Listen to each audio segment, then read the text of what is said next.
Oui. Et donc moi je pense qu'on peut avoir quelqu'un dans l'équipe qui peut justement commencer à nous donner certaines limites à ne pas franchir, mais d'abord c'est nous-mêmes. Parce que tout le monde est d'abord responsable de soi-même avant que quelqu'un d'autre soit son responsable. Et donc moi je pense que c'est beaucoup plus les joueurs, parce que ce sont eux qui font des choix de manager, par exemple. Ce sont eux qui peuvent avoir le temps de dire non, je vais commencer à marcher avec tel joueur, je vais commencer à marcher avec tel ami, je vais commencer à marcher avec tel frère. Et quand vous regardez par exemple les cas des Chancel Mbemba, ses amis témoignent en disant que lui c'est boulot palais. Donc quand il finit l'entraînement, c'est à la maison. Quand il n'est pas à la maison, il est soit avec sa femme quelque part ou à l'entraînement. Pourquoi? Parce que lui d'abord, il sait que si je ne joue pas au foot, si je ne suis pas performant, je ne peux pas gagner l'argent. Et comment gagner l'argent? C'est abandonner ce qui peuvent être nuisibles à ma carrière et avancer avec des bonnes choses. Et donc moi je pense que c'est vrai, on peut avoir un manager, mais si ces managers-là se comportent comme nous, donc il n'y a pas d'importance à l'avoir. Et aussi au niveau des clubs, c'est là qu'il faut beaucoup plus avoir des disciplinaires dans des clubs, et ces disciplinaires doivent commencer à suivre des joueurs de partout et de près. C'est vrai, c'est un peu difficile, mais il faut quand même avoir certaines stratégies qui vont faire à ce que les joueurs soient quand même contrôlés ou puissent avoir peur de se lâcher à un moment parce qu'ils savent qu'on va être puni. Déjà, quand vous avez un joueur, lui, il est intouchable au club, il peut arriver en retard alors que l'équipe voyage. Ces joueurs-là peuvent arriver en retard à l'entraînement et il n'est pas puni. C'est tout à fait compliqué. Donc moi, je pense que c'est d'abord au joueur lui-même et puis les clubs peuvent venir après. Parce que nos jeunes, surtout nos jeunes, mais aussi dans la majorité les joueurs congolais ne savent pas quelle est la bonne décision à prendre. Je pense que c'est ça. Docteur Tech, vous êtes passé par EcoFoot Katumbi. Vous êtes d'ailleurs de la première génération de cette académie-là. Là-bas, on vous apprenait uniquement le football, il n'y avait pas le leadership, l'éducation financière. Non, malheureusement, à notre époque, il n'y avait que le football. C'était ça. On apprenait que le football et je ne sais pas si avec KFA, ils ont amélioré. Ils ont changé, mais avec EcoFoot, il n'y avait que le football. Et ça a impacté. Par rapport au sujet, ça a impacté négativement à plusieurs joueurs. À un moment, moi, je disais à mes coachs, mais on n'est pas différent des autres clubs. La différence, c'était le nom, les avantages qu'on avait, mais les fonds, c'était la même chose. Vous venez, vous vous habillez, vous montez sur le terrain, vous vous entraînez, vous courez, puis vous repartez. Et moi, je n'avais pas ça en esprit. Bon, jeune que j'étais, je ne pouvais pas aussi réclamer. Voilà, nous sommes en train de poursuivre avec cette émission sportive EcoFoot Inter sur Don Bosco Radio. Pourquoi l'après-carrière des joueurs congolais reste à désirer? Tel est le sujet sur notre table. Alors, Ben Abedi, qu'est-ce que les joueurs actuels, les joueurs qui nous écoutent à l'instant, peuvent vous faire pour ne pas tomber dans des situations désastreuses? Qu'est-ce qu'ils doivent faire? Moi, je pense que il faut déjà savoir que on ne vit qu'une seule fois. Et comme on dit, un homme prudent voit les mal de loin. Et c'est où là? C'est demain, parce que notre futur, c'est la seconde d'après. Et donc, à ces joueurs-là, la conscience est la meilleure des choses quand on est quand on fait une carrière de gloire. Comme par exemple, vous êtes... bon, aujourd'hui, c'est pas seulement Mazembe qui est une équipe très bien organisée au niveau du Congo. Il y a Lupopo, il y a Mani Magnon, il y a les aigles du Congo. Aigles Il du fallait Congo. commencer par là. Et donc, moi, je pense que déjà, étant joueur, il faut prendre conscience de ce qu'on veut devenir demain. Parce que après les folies qu'on fait aujourd'hui, demain, on sera responsable. Est-ce qu'on ne peut pas faire payer nos enfants les conséquences de nos erreurs? Parce que j'étais en train de suivre une prédication si vous me le permettez. Allez-y. Il y a l'apôtre Dallo qui dit, jeune, il faut savoir des décisions à prendre. Parce que les choix qu'on fait aujourd'hui peuvent être notre souffrance de demain. Et donc, ces jeunes-là doivent sûrement avoir cette mentalité de toujours prévoir demain. Parce que demain ne nous appartient pas, comme la Bible le dit. Demain est à Dieu, mais aujourd'hui c'est à nous. Mais quand même, nous aussi, on peut avoir une idée pour ce qu'on veut devenir demain. Et je pense que peut-être il faudrait qu'on les dise en swahili ou en français pour qu'on puisse atteindre beaucoup plus de joueurs, mais aussi beaucoup plus de ceux qui vont devenir demain joueurs. Mais je pense que la conscience dans tout, c'est la meilleure même de la réussite. Docteur Tech, qu'est-ce que les joueurs actuels, ceux qui nous écoutent à l'instant, peuvent éviter pour ne pas tomber dans des situations désastreuses?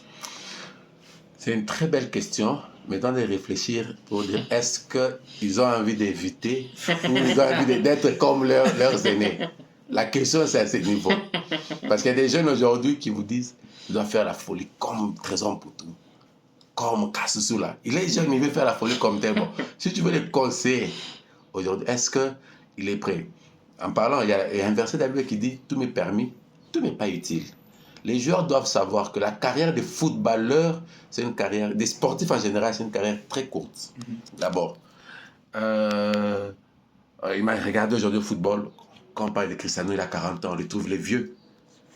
Il est vieux, on dit 40 ans vieux, 39 ans vieux, 35 ans vieux. Mais quand il y a quelqu'un qui meurt à 40 ans, on dit il est mort. Non, mais dans les entreprises aujourd'hui, des gens de 40 ans, ils sont encore jeunes. Parce que la retraite, c'est 65 ans, il me semble. Mais 40 ans, il est jeune. Et il est très jeune. Mais dans les sports, 40 ans aujourd'hui, il doit arrêter avec le football. Pour dire, maintenant réfléchissons de 40 ans d'abord à 65 ans. Il fait quoi pour atteindre la pension? Donc les joueurs doivent savoir premièrement que la carrière d'un footballeur, comme on parle du football, c'est une carrière qui est très courte. Deuxièmement, le succès ou la gloire, c'est aussi quelque chose d'éphémère. Ça vient quand tu ne t'attends pas et ça peut repartir quand tu ne t'attends pas aussi. On l'a vu, je ne sais pas si vous avez vu Balé Molekela. Moi, j'ai connu Balé. Molekela, c'était un très grand joueur, un très bon joueur. Mais la carrière de Balé a pris fin comment? Une Coupe d'Afrique, Léopard contre l'RDC contre le Sénégal, à l'UCC, tacle sur Balé, il s'est fracturé. C'était là où tout est parti et c'était fini pour Balé. Et la suite, certains qui savent, ça a pris du temps à Balé. Il n'est plus revenu, les Balais qu'on savait. Et le football, ça part très rapidement. Aujourd'hui, on va t'acclamer, demain qu'on va trouver un autre qui peut faire mieux que toi, on t'oublie. Donc, aux jeunes qui nous suivent, ils doivent penser à eux. On parlait tout à l'heure des managers, mais j'ai réfléchi et dit, les managers, ils ne savent pas contrôler les joueurs sur tous les plans. Les managers sont là pour propulser les joueurs sur le plan sportif. Je vais t'aider à trouver un bon club, je vais négocier les salaires ou les contrats. C'est ça les managers. Mais ce que font les joueurs après que les managers les aient pistonnés ou aidés, là, les managers, ils ne se retrouvent même pas lui-même. Il peut être ici, on informe que notre joueur a combattu en boîte. Bon, lui va faire quoi? Arpiga gérant. Oh, il va se retrouver là comment? Je vous dis, aujourd'hui, il y a des joueurs. Si vous avez le temps d'aller suivre la foot, par exemple, vous allez voir des joueurs, quand je les regarde, je dis, ça c'est avec raison. C'est avec raison de voir des joueurs ne plus performer à cause de quoi? Manque de discipline. Il a vu qu'il a eu un véhicule aujourd'hui. C'est fini. Peut-être dans sa famille, personne n'a eu de véhicule. Dans sa famille. Alors le fait que lui soit le premier d'avoir un véhicule, ah mais c'est la folie. Et lui et les membres de sa famille, tous, ils font la fête chaque jour. Ils oublient qu'on doit les laisser qu'ils soient performants.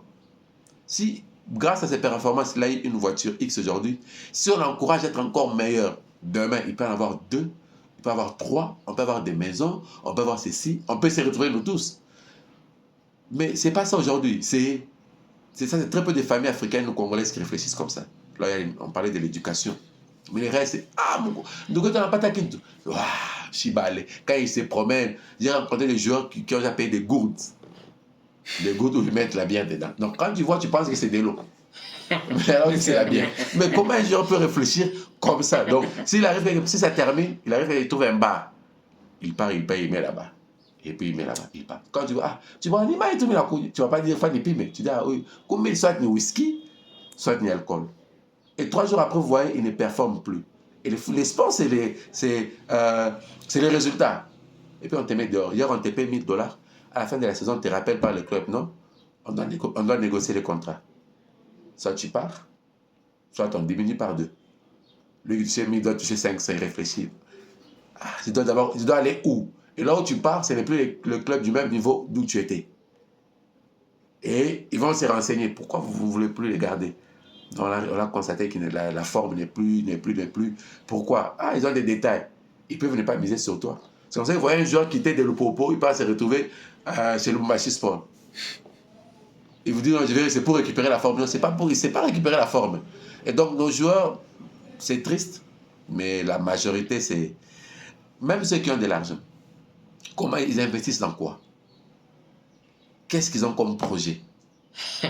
Rien, quelqu'un qui a l'argent comme projet bar. Un footballeur qui ouvre un bar ou une boîte de nuit. C'est-à-dire que les premiers consommateurs, c'est lui et ses amis. Donc quand un ami vient et dit, bon, nous sommes des potes. Lui-même, les premiers, il va offrir. Il offre la boisson. Il oublie que lui, il avait ouvert ça pour gagner. Il offre, l'autre peut venir, toi tu me fais payer, toi tu es mon ami. Il boit gratuitement, 2 jours, 3 jours après. Et les bars et tout tombent. Après, c'est devenu des histoires. On vend les chaises. On vend tout, on ferme tout. On met le quoi là-bas, et puis tout ça. C'est là où on voit les Blancs. Les Blancs, ils sont préparés à ça. Ils sont vraiment préparés. Ils savent qu'aujourd'hui, voilà pourquoi même le contrat des joueurs blancs sont des contrats lourds. Des grosses sommes. On l'a payé, tu as mené à $100 millions. Tout ça. Ils savent que bon, aujourd'hui, je suis en forme. Que j'en profite. Quand vous voyez Vinicius, les Mbappé réclamer les droits d'image, réclamer les salaires, ce n'est pas pour rien, parce qu'ils savent que demain, après-demain, il y aura un jeune qui viendra. Il va jouer mieux que moi. Je n'aurai peut-être plus de place au Real. Je dois me battre, peut-être je vais aller ailleurs. Est-ce que j'aurai les mêmes avantages? J'aurai les mêmes trains de vie? Pendant qu'on parle, combien de gens congolais ont même une marque d'un vêtement? Qui dit Boaké? À part que lui, il a une marque de gants. À part lui, combien non? Combien ont eu beaucoup d'argent plus que lui n'ont pas fait ça? Mais quand vous regardez les Cristiano Ronaldo, les Messi, ils ont des investissements qui font qu'ils vont gagner leur vie. Donc nos joueurs, aujourd'hui, je pense, Patrick, ils doivent voir. Je rencontre certains qui ont été même capitaines chez le Pau. Je peux vous faire rire. Il y a un jour, les feux, celui qui est mort de Mazembe, c'est qui? Mboko. On jouait un match à la Roissy. J'étais content, il y a des années, j'étais content de le voir. Moi, j'étais jeune, content de jouer sur un terrain avec lui. Je l'ai vu jouer la Coupe du Monde des clubs avec Mazembe, les Chan, première édition remportée. Mais après le match, lui, monsieur, il me demande moi une bière. Après, il me dit, viens. Toi, tu es une légende. C'est à moi de te demander ou c'est à toi de me demander une bière? Non, petit Angou, c'est ta bière, moi. Il dit, non, c'est pas possible. Non, million de ma vie, puis on a $10. J'ai compris après qu'il y avait un problème de gestion. Si à son niveau, il peut me demander à moi une bière. Bon, en tant que jeune, qu'en est-il des vieux, ceux-là qui ont de l'argent? Ils pouvaient demander des casiers. Alors que lui était une star. On a acclamé. On a payé l'argent pour aller au stade pour aller voir Ngoï Bomboko. On a porté des maillots de Ngoï Bomboko. Et c'est devenu des histoires. Moi, j'ai joué chez Mazembe. Moi, j'ai fait ça. Moi, j'ai fait ça. Mais au présent, c'est compliqué. Ils sont nombreux. Mais qu'est-ce qu'il faut faire? C'est la bonne question. Qu'est-ce qu'il faut faire avec ces joueurs? Moi, j'ai parlé de la famille. La famille doit aider ces joueurs. Mais Ben en a parlé. La conscience personnelle. Ils doivent être conscients et savoir que, bon, je dois en profiter. Hier, je n'en avais pas. Comme j'ai un peu aujourd'hui. C'est juste une parenthèse. Hier, j'étais sur Internet, j'étais en train de suivre. Je vois, on montre l'artiste musicien, je pense, agressif. On montre chez lui. Sa maison, oui. Je ne sais pas si c'est la première ou la nouvelle, mais une maison. Très belle maison. Très bien construite. Quand tu vois la maison, tu te dis, moi-même, je me suis dit, je ne pensais pas que lui pouvait faire ça. Et Et dans les commentaires, quelqu'un a dit, honte à nous qui nous battons dans les comparaisons entre musiciens et tout ça, nous qui les insultons, voilà, lui il construit, nous on n'a rien. Quand j'ai vu, je me suis dit, ça, il a appris. Il s'est dit, les succès, mais je ne garderai toujours pas les succès au même niveau. Mais je vais garder quoi? Aujourd'hui, c'est une très très belle maison. Au-delà des véhicules qu'il a, un véhicule, ce n'est pas un investissement. Ouais. C'est un moyen de transport. C'est un moyen de transport. Tu peux connaître un accident et puis tout ça. Mais la maison, il n'y en a pas deux à part RG que j'ai vu avant.